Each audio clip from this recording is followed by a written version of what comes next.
What's happening? This is DJ Jelly's stamp of approval. Shouts out to atlhiphop.com. We running this thing, man.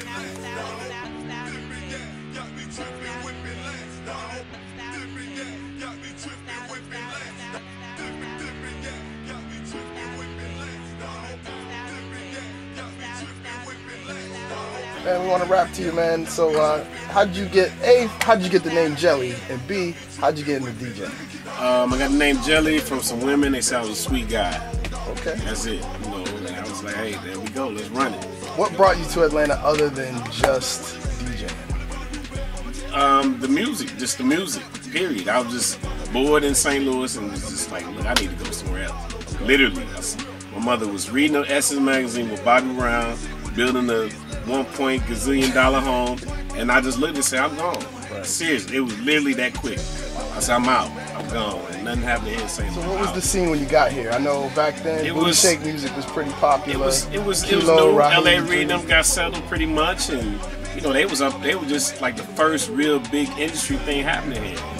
Dallas was running around. You know, the Bad Creation was like 2 years old, all of them, and it was just exciting because no one really knew what was going on, and people were just doing things.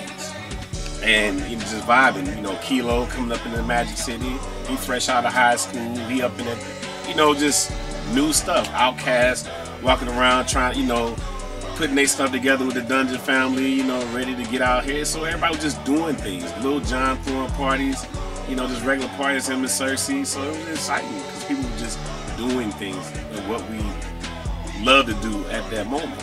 We're just doing it with no type of plan, pretty much. Not no real plan. You got pretty well known for doing mixtapes. Like, how was the mixtape scene when you first got here? Well, hip hop radio wasn't big. That was the thing. So basically, like, shouts out to MC Assault. It was that was my partner. We did these tapes. Started on Simpson Road, and basically we were like the Bible or the actual official underground radio station. Basically, because we knew everybody in the neighborhood, and I'll be excited to put their music on the tape. They were like, hey, Jelly, take this music. And I would take stuff like the West Coast, Scarface, and I would take R&B music and mix it all together. You know, so I used the art form of DJing and with the along with the mixtape. I just wasn't, of course, we didn't have internet back then in the 90s. So it was basically like the Bible of what was going on in Atlanta.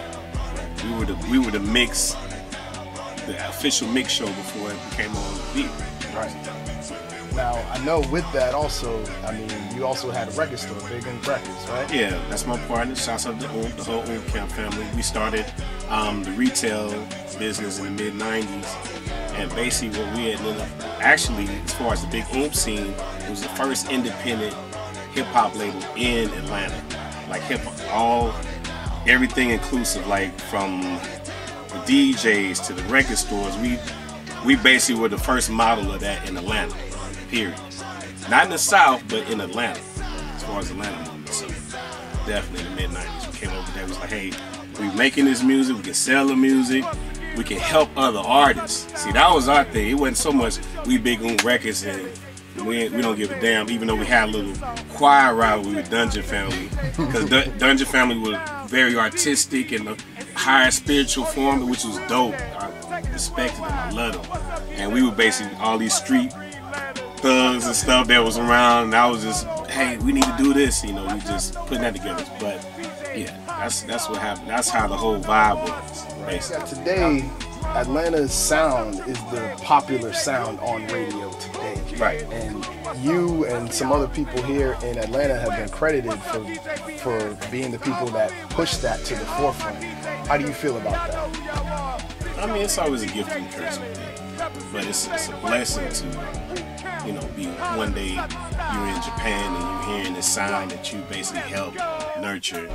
And it's just incredible. It blows you away. And then, you know, of course, you know, the downside of it is when, you know, that's all that's being portrayed in the popular platform in the radio. I mean, Atlanta is really very eclectic, and there's so many different sounds in industries. But I mean, it's a blessing. I wouldn't trade it for a situation. I wouldn't go back and change anything. Right. It's tight. I mean, everybody knows you're a dope DJ, but you also performed on the Red Bull Freestyle. Right. And won the Atlanta version here, right? Talk about that, your experience doing that. It was cool. I just took it just straight OG style and just mixed it up and flipped it and, you know, and just incorporate everything into it. You know, it was more of, you know, for my thing, it was like they said, hey, we want you to have a party and crank it up. So I was just like, let's do it, because I love party rock, period. I love it. So that was a blessing. Shouts out to Red Bull, Mike, all the fellas.